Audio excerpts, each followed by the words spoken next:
What if a nation's power, trains and secrets vanished in seconds without a single bullet fired? This was not a movie. It was the opening blow in a real cyber war. In the dead of night, India's capital was quiet, too quiet.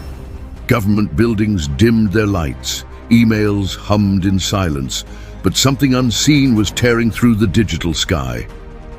This wasn't a drill. This was Operation Bunyanul Mahsus, a silent strategic cyber assault carried out by Pakistan's elite cyber command, known only as the Shadows.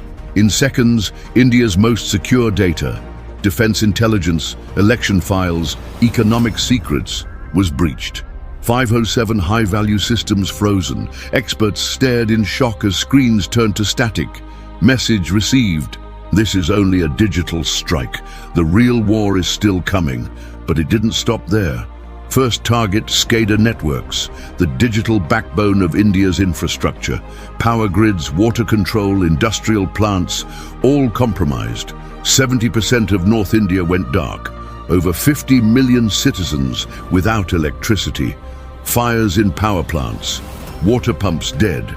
Even hospitals and airports fell back on backup systems. Then came Strike 2. Indian Railways. A DDoS storm and malicious code injections crippled CRIS, the railway's command hub. Trains halted. 2,900 plus locomotives stranded. Signals failed. 12 trains narrowly avoided catastrophe. And the cost? Millions lost in cargo disruptions. Coal, grain, oil, industrial goods, everything stopped. Strike 3. India's smart energy grid.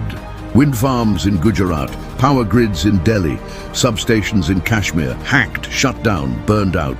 Transformers exploded, generators failed, cities collapsed into darkness. But the most terrifying part, this wasn't chaos. This was precision. A cyber war designed not just to break hardware, but to break morale, to expose vulnerabilities, and to remind the world that the battlefield has moved beyond borders, into networks, servers, and minds. Operation Bunyadul Mahsus wasn't just a strike, it was a message. If we can touch your core in silence, imagine what comes next. Welcome to the new age of warfare, where data bleeds and shadows strike.